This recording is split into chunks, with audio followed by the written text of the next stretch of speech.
Hello everyone. प्रत्येक विद्वान को, प्रत्येक फिलोसोफर को कुछ क्वेश्चन के जवाब देने पड़ते हैं। जैसे ये इस दुनिया के बाहर की दुनिया है, मेटाफिजिक्स बोलते हैं, तत्व मीमांसा बोलते हैं।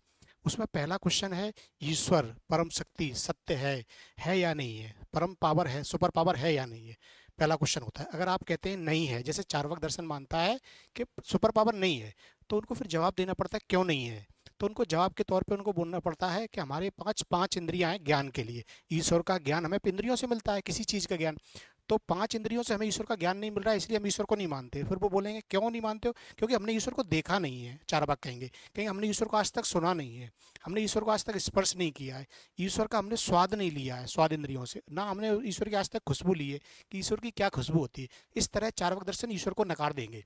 अब दूसरे विद्वान है, वो कहेंगे नहीं, ईश्वर को हम मानते हैं। अगर आपने कह दिया मानते हैं, फिर अगले जो क्वेश्चन आ जाएंगे कि फिर उस परम शक्ति, उस ईश्वर की संख्या कितनी है? एक है, कुछ कहेंगे एक है तो एकेश्वरवाद, कुछ कहेंगे नहीं एक से ज्यादा है, दो हैं तो वो द्वैतवाद बन जाएगा। कुछ कहेंगे दो नहीं है अनेक है तो अनेकांतवाद, जैनिज्म का। पहले ईश्वर है, फिर दूसरा क्वेश्चन है संख्या क्या है, फिर अगला तीसरा क्वेश्चन आता है कि उस ईश्वर का आकार है या नहीं है, कुछ रूप है या नहीं है, या कुछ स्वरूप है या नहीं है। अब कुछ विद्वान कहेंगे जैसे उसका कोई रूप नहीं, निराकार है ईश्वर, ब्रह्म निराकार है, जैसे इस्लाम में बोला जाता है, ईसाई में बोला जाता है, शंकराचार्य बोलते हैं। लेकिन कुछ इंडियन विद्वान है और कुछ यूरोपीय विद्वान मानते नहीं, उसका रूप है, आकार है, तो उसको इंसानी रूप में दिखाते हैं भगवान को, जैसे ब्रह्मा विष्णु महेश।